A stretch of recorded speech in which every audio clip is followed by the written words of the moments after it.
کہ آدمی پھونک پھونک کر قدم رکھے، کہیں میں اللہ کی کسی حد سے تجاوز نہ کر جاؤں، اللہ کی قائم کردہ کسی حد کو پھلانگ نہ جاؤں، کہیں ایسا نہ ہو کہ شریعت کا کوئی حکم میں پامال کر دوں۔ پھونک پھونک کر قدم رکھنا، لو سانس بھی آہستہ کہ نازک ہے بہت کام، آفاق کی اس کارگہ شیشہ گری کا، اس روش کا نام تقویٰ ہے۔ دنیا کا تقویٰ یہ ہے، آخرت کا تقویٰ یہ ہے، آگ سے بچ جانا نتیجہ ہے۔ وَاتَّقُوا النَّارَ الَّذِي وَقُودُهَا النَّاسُ وَالْحِجَارَةُ، بچو اس آگ سے جس کا ایندھن بنیں گے انسان اور پتھر۔ یا ایھا الذین آمنوا قوا انفسکم واہلیکم نارا، اہل ایمان بچاؤ اپنے آپ کو اور اپنے اہل و عیال کو آگ سے۔ تو دنیا کا تقویٰ اور آخرت کا تقویٰ، یہ ہے تقویٰ کے لفظی معنی۔ بلکہ اس میں اضافہ کروں کچھ۔ ایک دفعہ حضرت عمر فاروق رضی اللہ تعالی عنہ یہ مجلس شورا میں یہ بحث چل نکلی، تقویٰ کسے کہتے ہیں، ہاؤ ٹو ڈیفائن تقویٰ۔ سب حضرات نے اپنی اپنی رائے دی۔ حضرت ابی بن کعب رضی اللہ تعالی عنہ ایک انصاری صحابی ہیں جن کے بارے میں حضور نے فرمایا ہے کہ اقرأہم ابی بن کعب، میرے صحابہ میں قرآن کا سب سے بڑا جاننے والا ابی ابن کعب ہے۔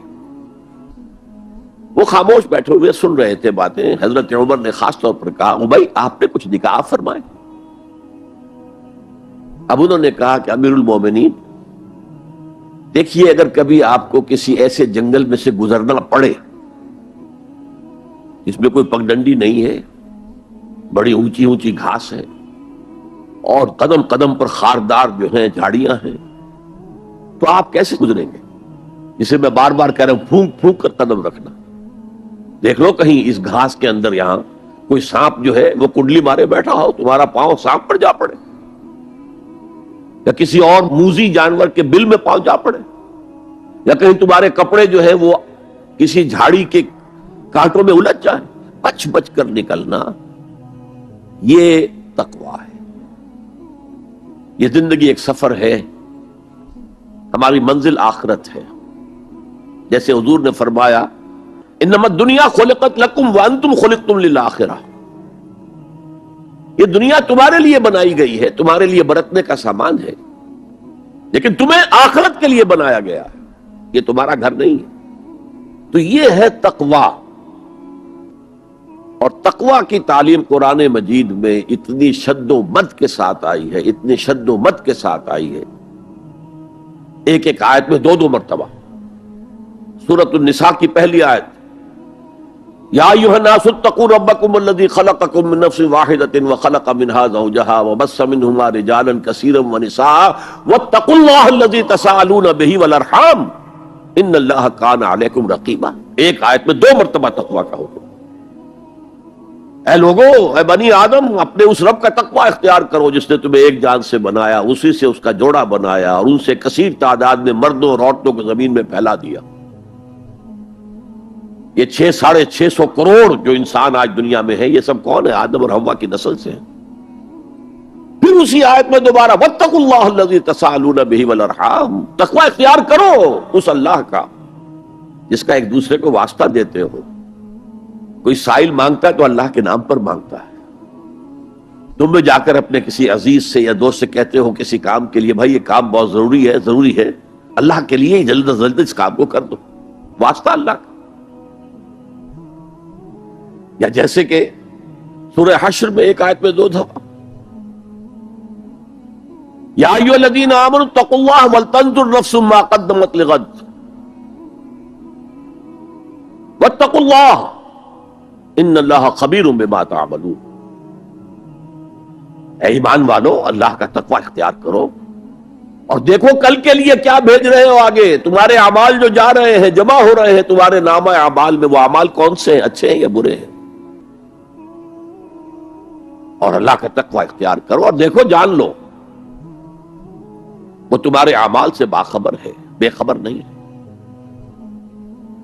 تاہم یہ الفاظ جو ہے میرے نزدیک قرآن مجید میں تقوی کی تاکید کے اعتبار سے انتہائی مؤکد مقام ہے. جیسا کہ میں نے عرض کیا صحابہ گھبرا گئے, حضور اللہ کے تقوی کا حق کون ادا کر سکتا؟ پھر جب سورہ تغابن کی آیت نازل ہوئی تو ان کے جان میں جان آئی. وہاں فرمایا گیا فاتقوا اللہ ما استطعتم,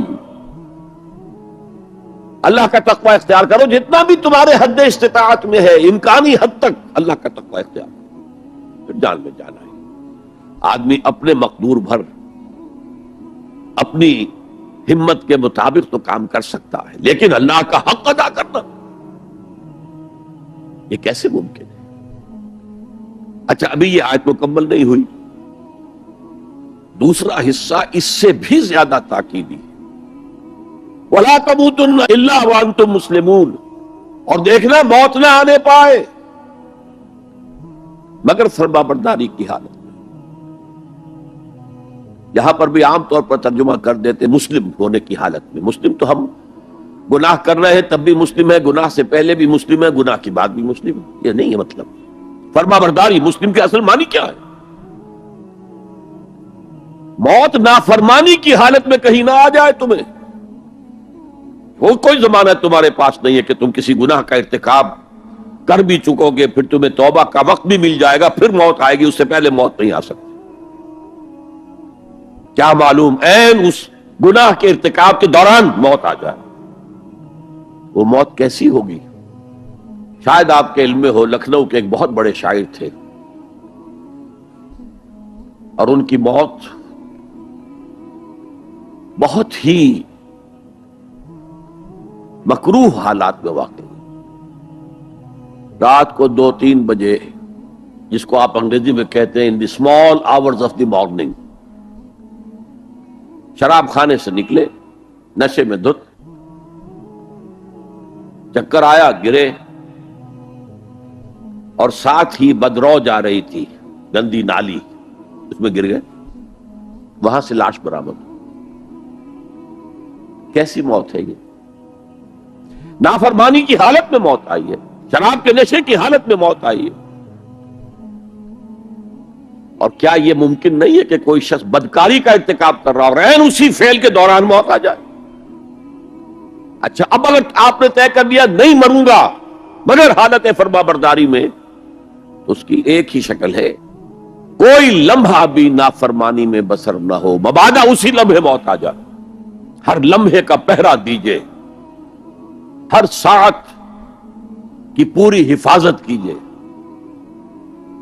کہیں نافرمانی کا کوئی ارتکاب نہ ہو اور عین اس حالت میں کہیں موت نہ آ جائے. میں وہ حدیث آپ کو سنا چکا ہوں, لا یزنی الزانی حین یزنی وہو مومن. کوئی زانی حالت ایمان میں زنا نہیں کرتا, جب وہ زنا کر رہا ہوتا ایمان اس کے دل سے نکل کر اوپر سر پر منڈلاتا رہتا. کوئی چور حالت ایمان میں چوری نہیں کرتا. ولا یسرق السارق حین یسرق وہو مومن. کوئی شرابی حالت ایمان میں شراب نہیں پی سکتا. ولا یشرب الخمر حین یشرب وہو مومن. اگر ایمان بھی ہو دل میں اور یہ حرکات بھی ہو رہی ہو تو وہ ایمان 2 پیسے کا نہیں, 2 ٹکے کا نہیں. کیا اس ایمان کی قیمت ہے؟ کیا قدر و قیمت ہے اس کی؟ اب اگر عین اسی حالت کے اندر موت آ گئی تو یہ تو خلوع ایمان ہے, ایمان کا خالی ہو جانا ہے. یہ ہے وہ بات جو کہی گئی. اب یہ اسلام اور تقوی, ان دونوں کو یہاں نوٹ کر لیجئے. یا ایھا الذین آمنوا اتقوا اللہ حق تقاتہ ولا تموتن الا وانتم مسلمون. اے ایمان کے دعوے دارو, اللہ کا تقوی اختیار کرو جتنا کہ اس کے تقوی کا حق ہے, اور دیکھنا موت نہ آنے پائے مگر فرما برداری کی حالت میں. اب یہ اینٹیں اگر پختہ ہو گئی ہیں, ہم نے جہاد کے مختلف مراحل ان پر غور کیا تھا. پہلا مرحلہ کیا تھا؟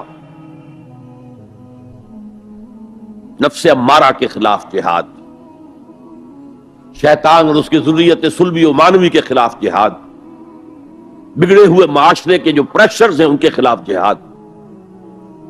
یہ تین جہاد کر کے کما حقہ فرض کیجئے کہ اب آپ تقوی اور فرما برداری کی روش پر راسخ ہو گئے، قائم ہو گئے۔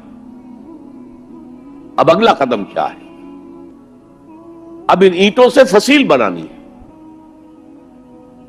اینٹیں تو مضبوط ہو گئی، پوری طرح پک گئی، پختہ ہو گئی۔ وہ جو اقبال کہتا ہے کہ خام ہے جب تک تو ہے مٹی کا ایک انبار تو، اور پختہ ہو جائے تو ہے شمشیر بے زنہار تو۔ اور جس سے اکبر الہ آبادی نے بھی کہا ہے، اس سے بھی بہتر انداز میں کہا ہے، تو خاک میں مل اور آگ میں جل، جب خشت بنے تب کام چلے، ان خام دلوں کے عنصر پر بنیاد نہ رکھ، تعمیر نہ کر۔ اگر ساحل سمندر سے ریت لے کے گولا بنا لیں، وہ نم تو ہوتی ہے ریت، گولا بن جائے گا، کہ اسے شیشے پر بھی ماریں گے، شیشہ کھڑا رہے گا، ریت بکھر جائے گی۔ اسی گولے کو ذرا بھٹی میں ڈال کے پکا لو، روڑا بنا لو، تو خاک میں مل اور آگ میں جل، جب خشت بنے، جب اینٹ بنو گے تب کام چلے۔ اب اگر اسے مارو گے تو کوئی نتیجہ تو برآمد ہوگا کہ نہیں؟ تو یہ پختہ افراد کی شخصیت کو پختہ کرنا، جو حیات اجتماعی اس کو نظر انداز کرتی ہے، جیسا کہ میں نے عرض کیا تھا، پہلی منزل تعمیر نہیں کی، دوسری کے اوپر چڑھانا ہو گئے، دوسری ہے نہیں، تیسری جو ہے وہ ہوا کے اندر اس کی تعمیر ہو رہی ہے۔ ہماری بہت سی ناکامیوں کا اصل سبب یہ ہے۔ حضور نے پہلے افراد کو تیار کیا ہے، افراد کے ہاتھوں میں ہے اقوام کی تقدیر، ہر فرد ہے ملت کے مقدر کا ستارہ، اور ہر حیات اجتماعی یا کوئی تنظیم ہو، کوئی جماعت ہو جو اسلام کی سربلندی کے لیے کام کرنا چاہیے، اسے سب سے پہلے پختہ کردار والے افراد تیار کرنے ہوں گے۔ یا ایھا الذین آمنوا اتقوا اللہ حق تقاتہ ولا تموتن الا وانتم مسلمون۔ اب دوسرا نکتہ کیا ہے؟ ان کو جوڑنا ہے، اب اینٹوں کو جوڑنا ہے۔ And for that you need a cement substance۔ پچھلے زمانے میں چونا وغیرہ ہوتا تھا، چونے سے جوڑا جاتا تھا، آج کل سیمنٹ ہے۔ اگر یہ سیمنٹ سبسٹنس مضبوط ہے تو یہ فصیل اور دیوار مضبوط ہے، اگر یہ نہیں ہے تو چاہے اینٹیں پختہ ہو تب بھی سیلاب کا ریلا آئے گا، بہا کے لے جائے گا۔ اینٹوں کی پختگی کے ساتھ ساتھ ان کو جوڑنے والا مورٹر جو ہے اس کو بھی مضبوط ہونا چاہیے۔ اس لیے دوسرا نقطہ، یہ سہ نکاتی لائحہ عمل، 3 نکاتی لائحہ عمل۔ پہلا تقوی اختیار کرو اور اللہ تعالیٰ کی پوری فرما برداری اختیار کرو، کوئی لمحہ تمہارا نافرمانی میں نہ گزرے۔ اب وَاعْتَصِمُوا بِحَبْلِ اللَّهِ جَمِيعًا وَلَا تَفَرَّقُوا، چمٹ جاؤ اللہ کی رسی کے ساتھ مل جل کر، اور تفرقے میں نہ پڑو۔ اعتصام عصمت سے بنا ہے، عصمت حفاظت کو کہتے ہیں۔ اعتصام حفاظت حاصل کرنا، جیسے آپ دیکھتے ہیں کہ کسی بچے کو اگر کوئی خوف لاحق ہو جائے، کوئی ڈرائے، وہ آئے گا، دوڑے گا، ماں کی گود میں آ کر ماں سے چمٹ جائے گا۔ وہ یہ سمجھتا ہے اپنے چھوٹے سے ذہن کے مطابق میں قلعے میں آ گیا ہوں۔ یہ دوسری بات ہے کہ کوئی سفاک انسان، جیسے فسادات ہوتے ہیں یا جیسا کچھ سن 47 میں ہوا تھا، کوئی سفاک بھیڑیا صفت انسان آئے، بچے کو کھینچے ماں کی گود سے، اچھالے اور کسی نیزے میں پرو لے۔ لیکن بچہ یہ سمجھتا ہے کہ میں آ گیا ہوں، پناہ میں آ گیا ہوں، قلعے میں آ گیا ہوں۔ تو یہ ہے اعتصام۔ اور عجیب بات یہ ہے کہ جو اس سورہ مبارکہ کی جو ہم نے شروع کی ہے آیات، وہاں سے ایک آیت پہلے جو ہے 10ویں رکوع کی آخری آیت، وَمَن يَعْتَصِم بِاللَّهِ فَقَدْ هُدِيَ إِلَىٰ صِرَاطٍ مُسْتَقِيمٍ۔ یہاں حبل اللہ نہیں ہے، جو اللہ کے ساتھ چمٹ جائے تو اس کی ہدایت تو ہو گئی صراط مستقیم کی طرف، اللہ سے جڑ جاؤ۔ سورہ حج کی آخری آیت کے بھی آخری الفاظ یہی ہیں، فَاعْتَصِمُوا بِاللَّهِ فَأَقِیمُوا الصَّلَاةَ وَآتُوا الزَّکَاةَ وَاعْتَصِمُوا بِاللَّهِ۔ وہ تمہارا پشت بنا ہے. وہ مولاکم ونعم المولا ونعم النصیر، کیا ہی اچھا ہے وہ مولا، پشت بنا، مددگار، حمایتی، کیا ہی اچھا ہے وہ مدد کرنے والا. تو وہاں پر بھی واعتصموا باللہ، وہی لفظ یہاں آیا ومن یعتصم باللہ فقد ہدی الی صراط مستقیم. اب یہاں سوال پیدا ہوتا ہے وہ حبل اللہ کون سی ہے؟ اب اصول یہ سامنے رکھیے کہ قرآن مجید میں اگر محسوس ہو کہ کسی جگہ پر کوئی ابہام ہے، اجمال ہے، کہیں وضاحت کی ضرورت ہے، تو یہ حق ہی نہیں فرض ہے محمد الرسول اللہ صلی اللہ علیہ وسلم کا کہ اس کو بیان کریں، واضح کریں، تبیین کریں. انزلنا الیک الذکر لتبین للناس ما نزل الیہم، اے نبی ہم نے آپ کی طرف یہ الذکر اس لیے نازل کیا ہے کہ آپ لوگوں کے لیے واضح کریں وہ شے جو ان کے لیے نازل کی گئی، ان کی طرف بھیجی گئی. آج ایک عظیم ترین فتنہ ہمارے ہاں جو ہے وہ انکار حدیث کا ہے. وہ گویا کہ حضور کو یہ حق ہی دینے کو تیار نہیں کہ قرآن مجید کی آیات کی توضیح کریں، تبیین کریں، جہاں کہیں کوئی سوال پیدا ہو اس کا جواب دیں. لیکن یہ جان لیجئے یہ حضور کا صرف حق نہیں، فرض. مجھے ایک بڑا تلخ تجربہ ہوا تھا لاہور میں 1973 میں، وہ جو عالمی کانفرنس ہوئی تھی لاہور میں، دنیا کے تمام مسلمان ملکوں کے سربراہ وہاں جمع تھے. تو اس زمانے میں اس آیت کا بڑا چرچا تھا، اخبارات میں بھی بڑے بڑے اشتہار شائع ہو رہے ہیں لوگوں کی طرف سے، وَاعْتَصِمُوا بِحَبْلِ اللَّهِ جَمِيعًا وَلَا تَفَرَّقُوا. رکشاؤں کے پیچھے بھی بینر لگے ہوئے ہیں، ٹیکسیوں کے پیچھے بینر لگے ہوئے ہیں، وَاعْتَصِمُوا بِحَبْلِ اللَّهِ جَمِيعًا، بینر آویزاں ہیں سڑکوں پر جا بجا. لیکن میں ایک پریس میں گیا کہ جہاں میری ایک کتاب چھپ رہی تھی اور تاخیر ہو رہی تھی، تو میں ذرا ان سے کہنے گیا جلدی کرو. وہاں ایک صاحب آئے ہوئے تھے اور بدقسمتی سے آزاد کشمیر، جو ہمارے ہاں آزاد کشمیر کہلاتا ہے، آپ کے ہاں وہ مقبوضہ کشمیر کہلائے گا، اس کے وہ محکمہ جو انفارمیشن ڈپارٹمنٹ کے سیکرٹری تھے، اہم تھے. ان کا یہ کیا رہا؟ یہ لا یعنی کلام ہے، بے معنی کلام ہے. فَاعْتَصِمُوا بِحَبْلِ اللَّهِ جَمِيعًا، کہاں ہے وہ رسی؟ کس کو رسی؟ کون سی رسی کو پکڑوں؟ بہت صدمہ ہوا، لیکن کیا کیا جائے؟ وہ اصل میں کمیونسٹ ذہن کے تھے.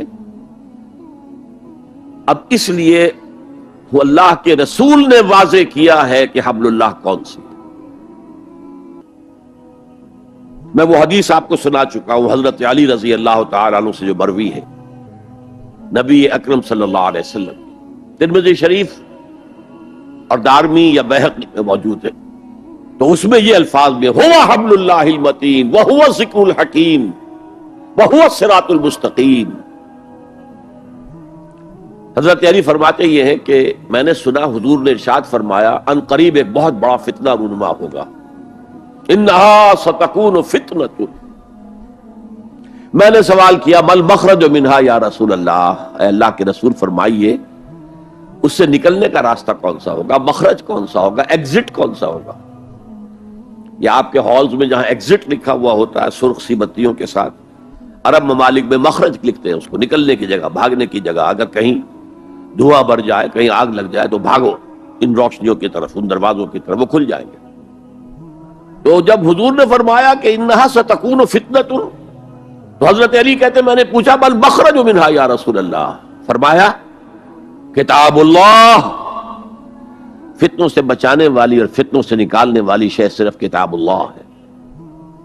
فیہ خبر ما قبلکم ونبأ ما بعدکم وحکم ما بینکم، اس میں تم سے پہلے جو اقوام تھی ان کی خبریں موجود ہیں، تمہارے بعد آنے والی جو چیزیں ہیں ان واقعات کا تذکرہ موجود ہے، اور تمہارے درمیان جو اختلافات بھی رونما ہو سکتے ہیں ان سب کا حل موجود ہے.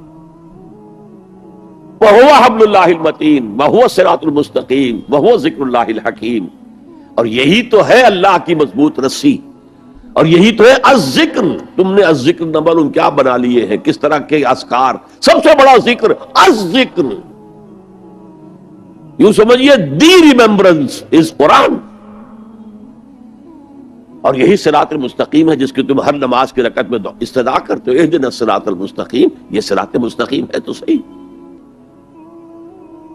تو حبل اللہ قرآن ہے.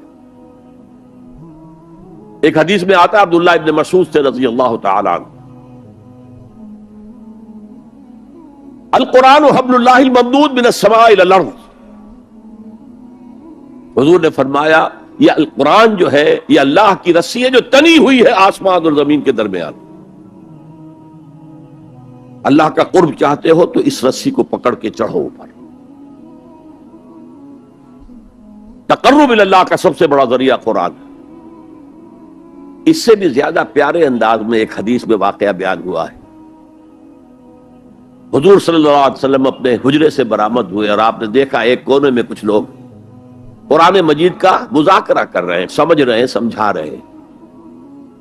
درس کی شکل نہیں، یہ جو مونولوگ ہوتا ہے، ایک آدمی بولتا ہے باقی سنتے ہیں، نہیں.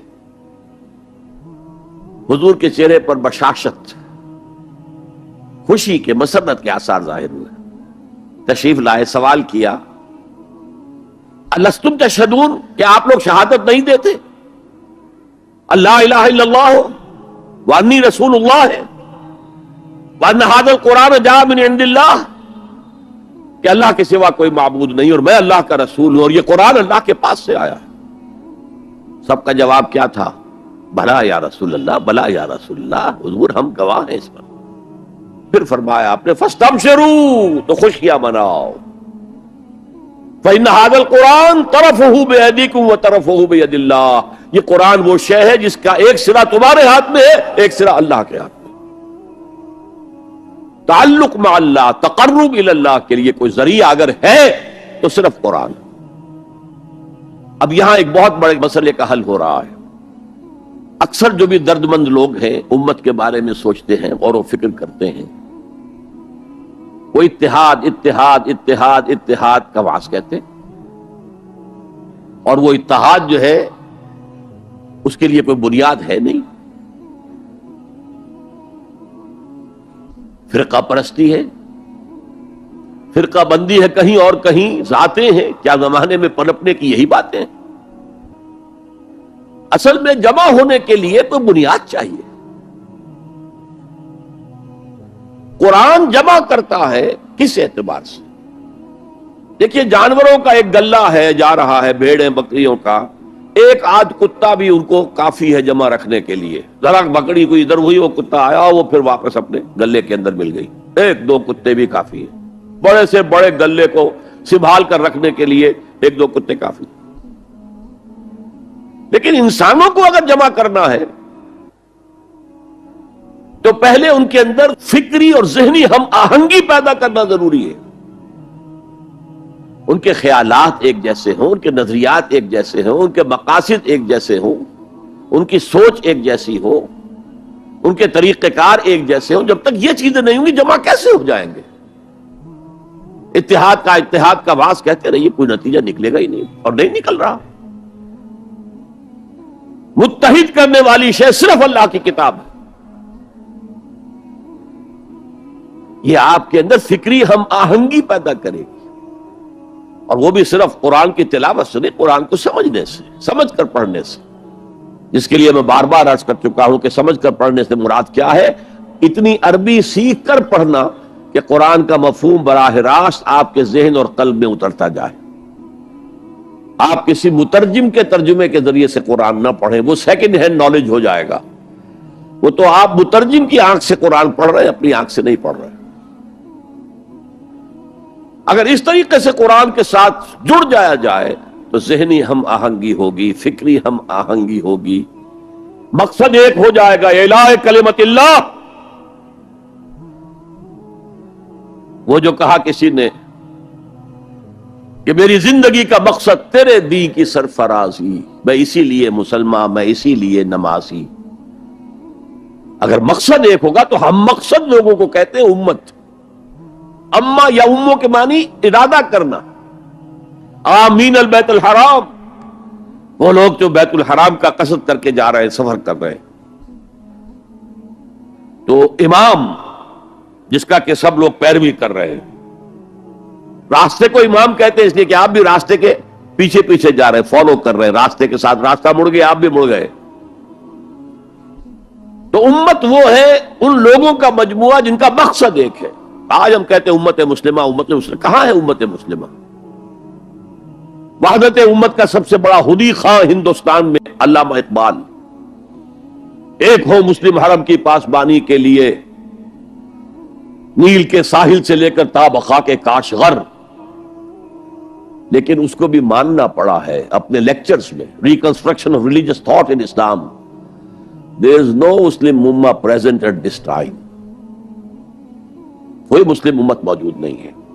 Instead we have a number of Muslim nations.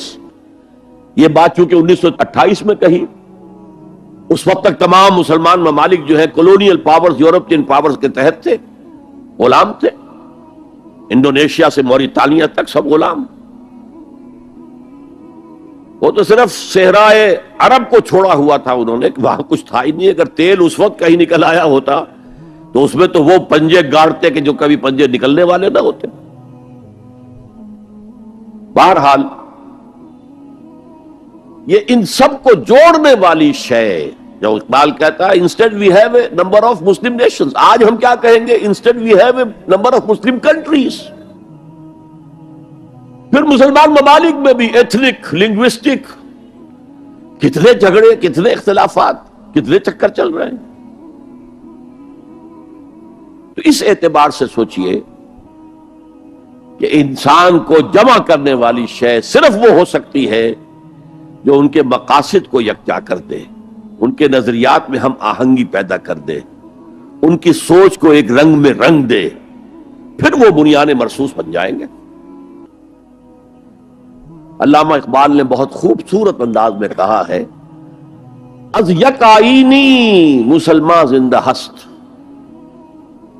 مسلمان اگر زندہ ہے تو ایک آئین کی وجہ سے ہے، وہ آئین قرآن. پیکر ملت ز قرآن زندہ ہست. یہ پیکر ملت جو ہے، جسم ہے ملت کا، جسد جو ہے، یہ اگر زندہ ہے تو قرآن کی بدولت ہے. جیسے میرا بدن ہے، میں زندہ ہوں تو جان کی وجہ سے. جان نکل جائے تو آپ کو معلوم ہے کچھ ہی دیر کے بعد یہ ڈیکمپوز ہونا شروع ہو جائے گا. اس سے جلد از جلد قبر میں اتارنا ضروری ہے. از یک آئینی مسلمان زندہ ہست، پیکر ملت ز قرآن زندہ ہست. ماں ہما خاکو دل آگاہ اوست، اعتصامش کن کہ حبل اللہ اوست. ہم تو نری خاک ہیں، خاک کے سوا کچھ نہیں، اور اس کے اندر دل جو ہے وہ قرآن ہے. ماں ہما خاکو دل آگاہ اوست، قرآن ہے دل. اعتصامش کن کہ حبل اللہ اوست، پکڑو اسے مضبوطی کے ساتھ کہ حبل اللہ وہ ہے. یہ احادیث کی ترجمانی ہو گئی کہ نہیں؟ خوبصورت. القرآن حبل اللہ ممدود من السماء الی الارض، اعتصامش کن کہ حبل اللہ اوست. اس قرآن کو مضبوطی کے ساتھ تھامو، اس لیے کہ حبل اللہ وہ ہے.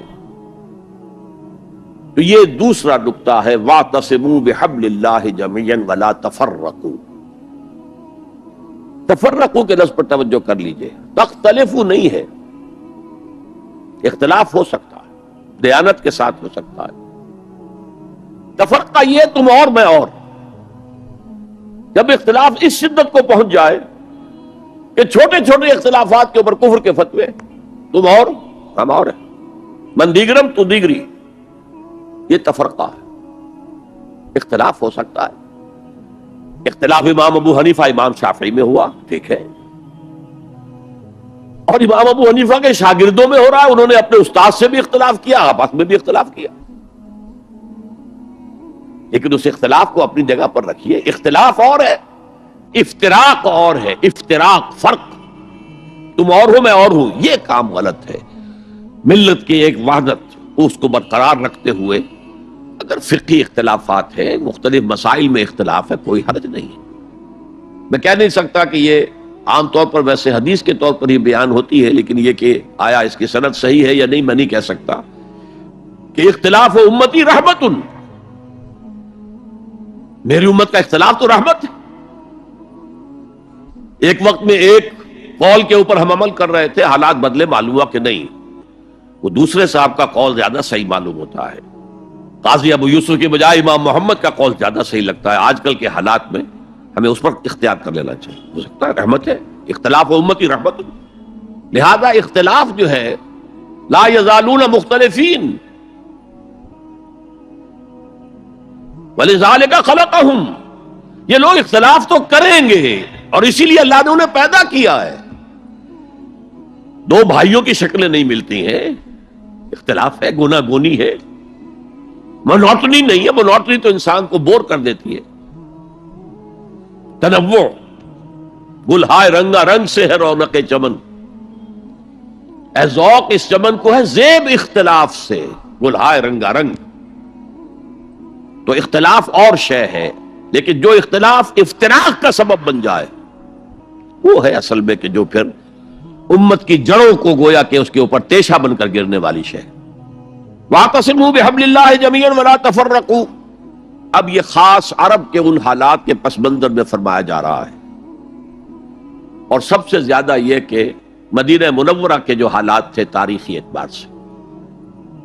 وَاذْكُرُوا نِعْمَةَ اللَّهِ عَلَيْكُمْ إِذْ كُنْتُمْ أَعْدَاءً فَأَلَّفَ بَيْنَ قُلُوبِكُمْ فَأَصْبَحْتُمْ بِنِعْمَتِهِ إِخْوَانًا، اور یاد کرو اللہ کے انعام کو جو تم پر ہوا ہے کہ تم تو دشمن تھے آپس میں، پورے عرب میں بھی قتل و غارت گری، جنگ و جدل تم کو پیشہ تھا، کہیں پانی پینے پلانے پہ جھگڑا، کہیں گھوڑا آگے بڑھانے پہ جھگڑا، جھگڑا ہی جھگڑا۔ ان کی تو طبیعت ثانیہ جو ہے وہ تھی جنگ و جدال، بس اس میں حرم محفوظ تھا، انا جعلنا حرما آمنا، یہ امن کی جگہ تھی۔ دور جاہلیت میں بھی حال یہ تھا، عربوں کے اندر اس قدر حرم کی جو حرمت ہے اور اس کے امن کی جو اہمیت تھی کہ اگر کسی شخص کے باپ کو کسی نے قتل کیا اور اب وہ اپنے اس باپ کے قاتل کو تلاش کر رہا ہے سال ہا سال سے، اسی میں لگا ہوا انتقام لینے کو، ان کے جذبات کے اندر انتقام تھا، اور اب اس نے حرم میں دیکھ لیا ہے اپنے باپ کے قاتل کو تو اسے کچھ نہیں کہے گا، یہ امن کی جگہ ہے۔ تو قریش کو امن حاصل تھا، لإلاف قریش إِلَافِهِمْ رِحْلَةَ الشِّتَاءِ وَالصَّيْفِ فَلْيَعْبُدُوا رَبَّ هَٰذَا الْبَيْتِ الَّذِي أَطْعَمَهُم مِّن جُوعٍ وَآمَنَهُم مِّن خَوْفٍ۔ باقی تو پورے عرب کے اندر، اور وہ بھی اشہر حرم جو ہے ان کے اندر جنگ بند ہو جاتی تھی، ورنہ جنگ دن رات چلتی تھی، اور خاص مدینے میں آپ کو معلوم ہے جنگ بعاث جو اوس اور خزرج کے درمیان 100 سال تک چلتی رہی، نسلاً بعد نسل۔ ابھی انہوں نے اتنے لوگ ان کے قتل کر دیے، جواب انہوں نے ان کو اتنے لوگ قتل کر دیے، پھر جیسے کہ ہمارے دیہات میں ہوتا ہے قتل در قتل، قتل در قتل، وہاں قبیلوں کے مابین جنگ بعاث جو ہے 100 سال سے چل رہی تھی۔ تو وَاذْكُرُوا نِعْمَةَ اللَّهِ عَلَيْكُمْ إِذْ كُنْتُمْ أَعْدَاءً فَأَلَّفَ بَيْنَ قُلُوبِكُمْ فَأَصْبَحْتُمْ بِنِعْمَتِهِ إِخْوَانًا، تو تم ہو گئے ہو اللہ کی نعمت سے آپس میں بھائی بھائی۔ اور کیسے بھائی بھائی بنے ہیں پھر، جو اخوت اور بھائی چارے کی مثالیں قائم کی ہیں صحابہ کرام نے، پوری انسانی تاریخ میں آپ کو نہیں مل سکتی۔ وَكُنْتُمْ عَلَى شَفَا حُفْرَةٍ مِّنَ النَّارِ، اور تم تو ایک آگ کے گڑھے کے کنارے تک پہنچ چکے تھے، گرنا ہی چاہتے تھے، تباہ و بربادی کی انتہائی کو پہنچ رہے تھے۔ میں آپ کو بتا چکا ہوں ایک پس منظر کہ مدینے کے حالات میں ایک تاریخی اعتبار سے سازگاری کی ایک وجہ یہ بھی تھی کہ اب اوس اور خزرج تھک گئے تھے، لڑ لڑ کر ایک دوسرے کو مار کر تھک گئے تھے، اور وہ سوچ رہے تھے کوئی آربیٹریٹر ہونا چاہیے، ہمیں کوئی بادشاہ بنا لینا چاہیے جس کا حکم اوس بھی مانے خزرج بھی مانے۔ اور قرۂ فال بنامے من دیوانہ زدن، اس کے لیے قرۂ فال نکلا تھا عبداللہ ابن امی کا، اس کے لیے تاج تیار ہو گیا تھا سونے کا، ابھی تاج پوشی باقی تھی کہ حضور تشریف لے آئے بے تاج بادشاہ کی حیثیت سے، اس کے سارے خواب جو ہیں وہ بکھر گئے۔ تو انہیں ضرورت کا احساس تھا، لڑ کر تھک گئے، کب تک لڑیں گے، ہمارے قبیلے جو ہے ختم ہو جائیں گے لڑ کر۔ تو تو اسی کی طرف اشارہ ہو رہا ہے کنتم علی شفا حفرۃ من النار. حفرہ گڑھا، شفا شفتین ہیں یہ دو ہونٹ جن کے درمیان یہ منہ کا گڑھا ہے. تم تو ایک ہونٹ پر، اس گڑھے کے ایک ہونٹ پر پہنچ چکے تھے، ایک کنارے تک پہنچ چکے تھے. فانقذکم منہا، اللہ نے وہاں سے تمہیں بچایا ہے. یہی تمثیل اختیار کی ہے حضور نے صلی اللہ علیہ وسلم. اے لوگوں، میری اور تمہاری مثال ایسی ہے کہ آگ کا ایک بڑا گڑھا ہے، تم اس میں گر پڑنا چاہتے، تمہیں نظر نہیں آ رہا، اور میں تمہارے کپڑے پکڑ پکڑ کر گھسیٹ رہا ہوں. کذالک یبین اللہ لکم آیاتہ لعلکم تہتدون. اسی طرح اللہ تعالیٰ واضح کرتا ہے تمہارے لیے اپنی آیات کو تاکہ تم ہدایت حاصل کر سکو، ہدایت پر آ جاؤ، ہدایت قبول کر لو. تو یہ دوسرا نقطہ ہوا. پہلا نقطہ کیا تھا؟ انفرادی تقوی، انفرادی تدین، افراد کے اندر اخلاص، صرف اللہ کی رضا جوئی کے لیے کام کرنا، صرف اخروی فلاح کے لیے کام کرنا. یہ پہلی ہے. اینٹیں مضبوط ہو جائیں، خام ہے جب تک تو ہے مٹی کا ایک انبار تو، پختہ ہو جائے تو ہے شمشیر بے زنہار تو. اینٹیں پختہ ہو جائیں، اب انہیں جوڑنا ہے، سیمنٹ سبسٹنس چاہیے، وہ قرآن ہے، یہ جوڑے گا تم. چنانچہ یہی بات حضرت شیخ الہند مولانا محمود حسن دیوبندی اسیر مالٹا نے اپنی اسیری سے رہائی پانے کے بعد واپس جب آئے ہیں تو دیوبند میں علماء کے ایک بڑے اجتماع سے خطاب کر کے کہی. مولانا مفتی محمد شفیع رحمت اللہ علیہ وہ خود موجود تھے اس میں، بڑے بڑے علماء، مولانا حسین احمد مدنی رحمت اللہ علیہ، شبیر احمد عثمانی رحمت اللہ علیہ، مولانا اشرف علی تھانوی رحمت اللہ علیہ، مولانا انور شاہ کشمیری رحمت، بڑا مجمع. اور کہا حضرت شیخ الہند نے ہم نے تو اپنی اسیری کے 4 سالوں کے دوران جتنا غور کیا تو ہماری اس وقت کی امت کی زبوں حالی کے 2 سبب سامنے آئے. مولانا مفتی شفیع لکھتے ہیں ان کی کتاب وحدت امت کے نام سے، کہتے ہیں کہ پورا مجمع ہمہ تن گوش ہو گیا کہ یہ شیخ الشیوخ استاد العلماء عمر کے اس آخری درجے میں اس حد پر آ کر اب نیا سبق کون سا سیکھ کر آیا ہے. تاکہ ہمیں تو اس کے 2 سبب معلوم ہوئے، ایک ہمارا قرآن کو ترک کر دینا، لفظ نوٹ کیے، ترک کر دینا، اور دوسرا ہمارے آپس کے اختلافات. چنانچہ میں تو یہی فیصلہ کر کے آیا ہوں کہ اب زندگی جتنی باقی ہے 2 ہی کاموں میں لگاؤں گا. ایک تو یہ کہ ناظرہ قرآن پڑھنے کے مکتب گلی گلی کھل جائیں اور عوامی درس قرآن کے ذریعے قرآن کے پیغام اور قرآن کے حکمت سے لوگوں کو روشناس کرایا جائے. عوامی درس قرآن کا لفظ استعمال کر رہا ہے شیخ الہند، جنہیں میں 14ویں صدی کا مجدد اعظم سمجھتا ہوں. اور نمبر 2 یہ کہ آپس کے اختلافات کو حوالہ دی جائے. یہ واقعہ کوٹ کر کے مفتی محمد شفیع صاحب لکھتے ہیں کہ حضرت شیخ نے جو 2 باتیں کہیں اصل میں وہ ایک ہی ہے. ہمارے باہمی اختلافات بھی تو اسی وجہ سے ہیں کہ ہم نے قرآن کو ترک کر دیا ہے. بتائیے شیخ الہند نے کیسے ترک کیا قرآن؟ مولانا مدنی نے کیسے ترک کر دیا قرآن؟ کیا مطلب اس ترک کرنے کا؟ حال تو یہ ہے کہ مولانا مدنی رحمت اللہ علیہ، حالانکہ وہ تو گرفتار نہیں ہوئے تھے، وہ تو والنٹریلی اپنے شیخ کی خدمت کے لیے گئے ہیں ساتھ، اور اس حد تک ان کی وفاداری اور ان کی خدمت گزاری کہ رمضان کا مہینہ آیا تو حضرت شیخ الہند نے حسرت کے ساتھ کہا زندگی میں یہ پہلا رمضان ہوگا کہ تراویح میں قرآن نہیں سن سکیں گے.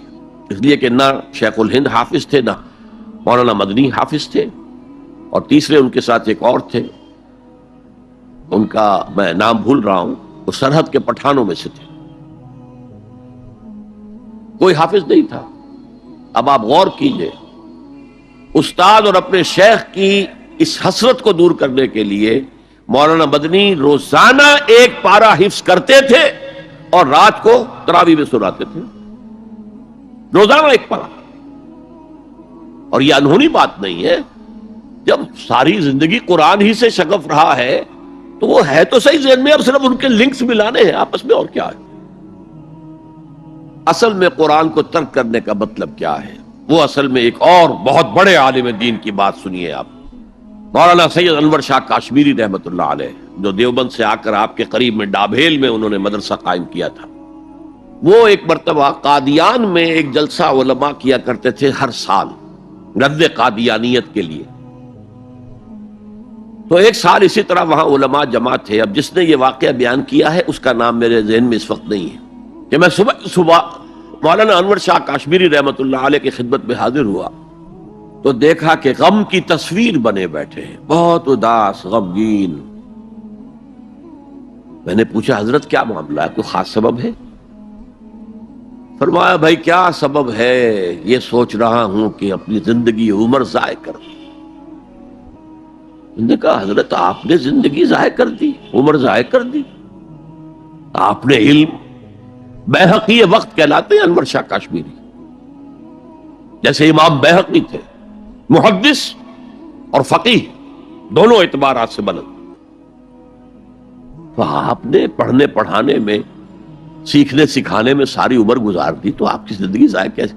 کہنے لگے ہم نے سارا زور اسی پر رکھا کہ ثابت کر دیں کہ شافعی کی رائے صحیح نہیں ہے، ہماری رائے صحیح ہے۔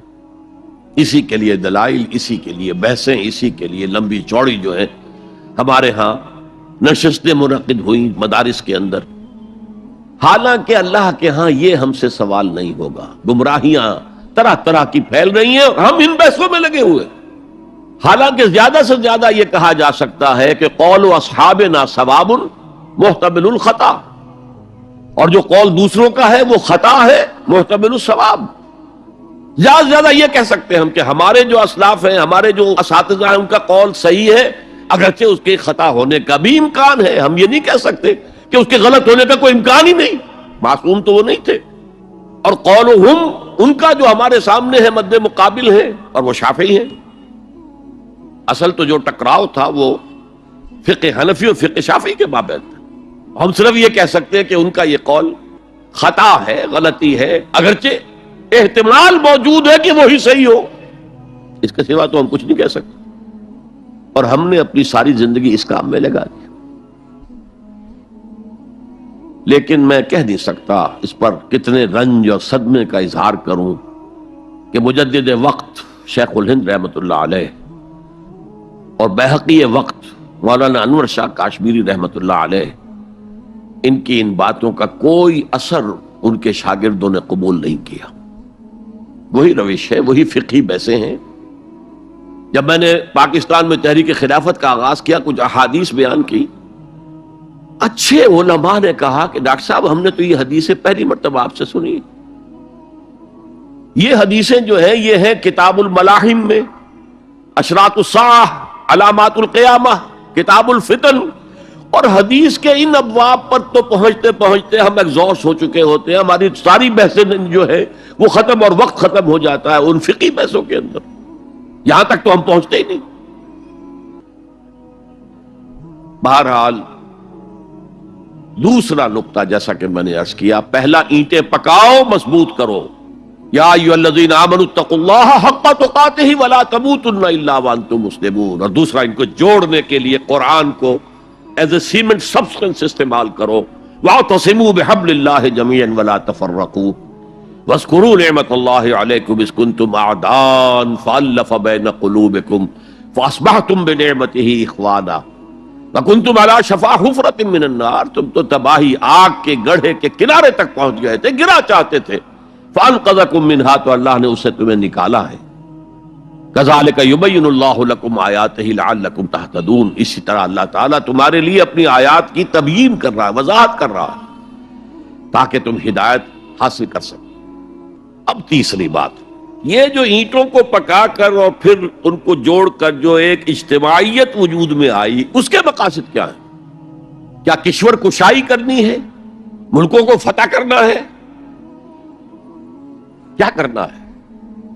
اپنے قوم کی سربلندی، اس کے لیے یہ قوت صرف کرنی ہے؟ کیا ہے کرنی ہے؟ وَلْتَكُن مِّنكُمْ أُمَّةٌ يَدْعُونَ إِلَى الْخَيْرِ وَيَأْمُرُونَ بِالْمَعْرُوفِ وَيَنْهَوْنَ عَنِ الْمُنكَرِ وَأُولَٰئِكَ هُمُ الْمُفْلِحُونَ۔ اب یہاں پر من جو ہے منکم، اس کے معنی میں اختلاف ہے. مولانا ابوالکلام آزاد نے، کیونکہ اس موضوع پر ان کے پورا ایک مقالہ، پوری تقریر ہے کتابی شکل میں، امر بالمعروف نہی عن المنکر، اس آیت کے حوالے سے کہا ہے یہاں من جو ہے تبعیضیہ نہیں ہے، بیانیہ ہے. ثقیل اصطلاحات ہے. مطلب کیا ہے؟ تم میں سے کچھ، یعنی سب نہیں، کچھ تو ہوں. جیسے ابھی آپ نے ترجمہ سنا، تم میں سے کچھ لوگ تو ایسے ہونے ہی چاہیے جو یہ کام کرے. تو یہ گویا کہ تبعیضیہ ہو گیا، تم میں سے کچھ. بیانیہ کیا ہے؟ تم سے ایک ایسی امت وجود میں آنی چاہیے. بڑی پیاری مثال دی ہے انہوں نے، عربی میں کہتے ہیں للامیر من اولاد ہی جندن، فلاں جو امیر ہے، فلاں علاقے کا جو بھی امیر ہے، بادشاہ ہے، اس کی تو اپنی اولاد سے ایک لشکر بن جاتا ہے. یعنی اس کی اولاد اتنی ہے کہ گویا کہ وہ لشکر ہے. دل امیر من اولاد ہی جندن، یہ یہاں من تبعیضیہ نہیں ہے، من بیانیہ ہے کہ اولاد ہی ایک لشکر کی شکل میں ہے. لیکن اکثر علماء نے یہاں پر من کو تبعیضیہ قرار دیا ہے، جیسے کہ ابھی ترجمہ آپ نے سنا تو اس میں بھی تھا. میرا بھی اتفاق اسی سے، اس لیے کہ چند آیتوں کے بعد وہ آیت بھی آ رہی ہے، آیت نمبر 110، جس میں پوری امت کے لیے یہی کام قرار دیا گیا. کنتم، یہاں ہے ولتکن، تم میں سے یا تمہارے ذریعے سے وجود میں آئے ایک امت.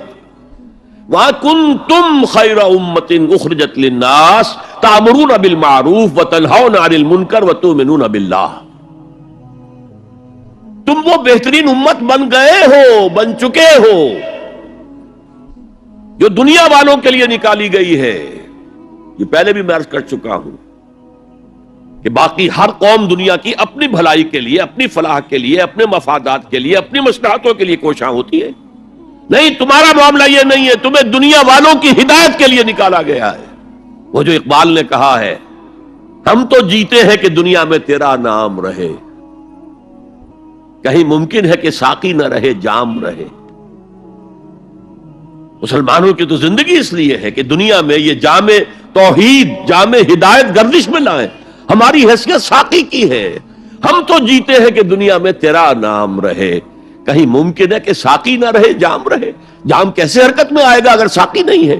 تو ہم تو پوری دنیا کو سیراب کرنا چاہتے ہیں اس شراب حقیقت سے. تو ایک ہے پوری امت کا فرض منصبی، اور وہ اس آیت میں آیا ہے، آیت نمبر 10 میں. یہ آیت جو ہے آیت 110، یہ ہم وزن ہے سورہ بقرہ کی اس آیت کے وَكَذَلِكَ جَعَلْنَاكُمْ أُمَّةً وَسَطًا لِتَكُونُوا شُهَدَاءَ عَلَى النَّاسِ وَيَكُونَ الرَّسُولُ عَلَيْكُمْ شَهِيدًا. اسی طرح ہم نے تمہیں ایک امت وسط بنایا، درمیانی امت بنایا، بہترین امت بنایا، تاکہ تم گواہی دو اور گواہ بنو قیامت کے دن تمام نوع انسانی کے خلاف، اور رسول ہمارے صلی اللہ علیہ وسلم تم پر گواہی دے اور قیامت میں گواہی دے کہ اے اللہ میں نے تیرا دین ان تک پہنچا دیا تھا. Now they are accountable, they are responsible. They can't plead ignorance. یہ نہیں کہہ سکتے کہ بات پہنچائی نہیں گئی، میں نے پہنچا دی تھی. تو امت کا مقصد کیا ہے؟ شہادت علی الناس، اتمام حجت. لئلا یکون للناس علی اللہ حجت بعد الرسل وکان اللہ عزیزا حکیما. ہم نے اپنے رسولوں کو بشیر و نذیر بنا کر بھیجا اس لیے کہ لوگوں کے پاس کوئی حجت باقی نہ رہ جائے. اللہ ہمیں تو پیغام پہنچا ہی نہیں، تو محاسبہ کس بات کا؟ لئلا یکون للناس علی اللہ حجت بعد الرسل. رسولوں کی آمد کے بعد اب یہ نہیں کہہ سکتے کہ ہم تک پیغام نہیں پہنچا. سب سے سخت محاسبہ انہی کا ہوگا جن کو براہ راست رسولوں نے تبلیغ کی ہے. اور یہی وجہ ہے کہ جن کو براہ راست رسولوں نے تبلیغ کی اور انہوں نے بحیثیت مجموعی رد کر دیا ان کی دعوت کو، ان کو ہلاک کر دیا، نسیم منسیہ کر دیا. اسے کہتے ہیں عذاب استیصال، جڑ سے اکھیڑ کر پھینک دینا. اصل کہتے ہیں جڑ کو استیصال، جڑ سے اکھیڑ دینا. اگر جڑ نہیں نکلے گی تو پودا دوبارہ پھوڑ آئے گا. جس کو کہا ہے کالم یغنو فیہا، ایسے ہو گئے قوم نوح، قوم ہود، قوم صالح، قوم شعیب، آل فرعون، کالم یغنو فیہا، جیسے کبھی یہاں تھے ہی نہیں. لا یرا الا مساکنہم، اب مسکن تو نظر آ رہے ہیں، قوم سمود کے مسکن آج بھی نظر آ رہے ہیں، 7,000 سال پہلی پرانی بات ہے یہ۔ آج بھی جائیے، جا کر دیکھیے اس علاقے کے اندر جو انہوں نے چٹانیں تراش کیا، کس قدر خوبصورت وہ ہے، تراشے گئے ہیں، کتنے ایگزیکٹ ڈائمینشنز کے ساتھ ہیں، وہ جا کر دیکھیے، میں دیکھ کر آیا ہوں۔ 7,000 سال پرانی تہذیب تھی۔ تو بہرحال قوموں کو پھر ہلاک کیا جاتا تھا۔ البتہ جن پر بالواسطہ تبلیغ ہوتی ہے ان کے لیے یہ انجام نہیں ہے۔ بلا واسطہ رسول نے اتمام حجت کر دیا تو اب رعایت نہیں ہے، اب وہ ہلاک کر دیے جائیں گے اگر وہ نہیں مانتے۔ تو اب یہ ہے کہ یہ امت محمد صلی اللہ علیہ وسلم شہداء علی الناس، یہ سورہ بقرہ میں کہا، اور کنتم خیر امت اخرجت للناس، تم بہترین امت ہو جو نکالی گئی ہے، برپا کی گئی ہے لوگوں کے لیے۔ تمہارا کام کیا ہے؟ تأمرون بالمعروف وتنہون عن المنکر وتؤمنون باللہ، نیکی کا حکم دیتے ہو، بدی سے روکتے ہو، اور اللہ پر ایمان پختہ رکھتے ہو۔ لیکن یہ تو صورت ہو گئی تھی حضور کے زمانے میں امت مسلمہ کی، لیکن یہ صورت دائم تو نہیں تھی، ہمیشہ رہنے والی تو نہیں تھی۔ ہر کمال راہ زوالے، ہر کمال کو زوال سے دوچار ہونا پڑتا ہے۔ امت مسلمہ پر بھی زوال آیا، سب سے پہلے دوبارہ ملوکیت قائم ہو گئی، جاگیرداریاں قائم ہو گئی، سرمایہ داری۔ جانتا ہوں میں یہ امت حامل قرآن نہیں ہے، وہی سرمایہ داری بندہ مومن کا دین۔ اب اس صورت میں کیا کیا جائے؟ امت تو بھول گئی، امت کو یہ یاد ہی نہیں کہ ہمیں تو دنیا والوں کو تبلیغ کرنی تھی، دنیا کو سمجھانا تھا، دنیا کو بتانا تھا، ان پر اتمام حجت کرنا تھا، ان تک دعوت و تبلیغ کا حق ادا کرنا تھا۔ امت تو بھول گئی اپنے گلچھروں میں، اپنے عیش میں، جسے حدیث نبوی میں کہا گیا ہے ملکن اعظم، کٹ کھنی ملوکیت خلافت راشدہ کے بعد جو آئی ہے۔ یہ حدیث ہے، بہت اہم ہے، مسند احمد ابن حنبل رحمت اللہ علیہ، عن نعمان ابن بشیر رضی اللہ تعالی عنہ، حضور نے فرمایا تکون فیکم نبوۃ ما شاء اللہ ان تکون ثم یرفع اللہ اذا شاء یرفعها، نبوت تمہارے مابین موجود رہے گی جب تک اللہ چاہے گا کہ موجود رہے، پھر اللہ اس نبوت کو اٹھا لے گا جب چاہے گا، یعنی میں موجود رہوں گا تمہارے مابین جب تک اللہ چاہے گا، پھر اللہ مجھے اٹھا لے گا، میرا انتقال ہو جائے گا۔ ثم تکون خلافت علی منہاج النبوہ، پھر ایک دور ہوگا خلافت کا جو عین نبوت کے نقش قدم پر ہوگی،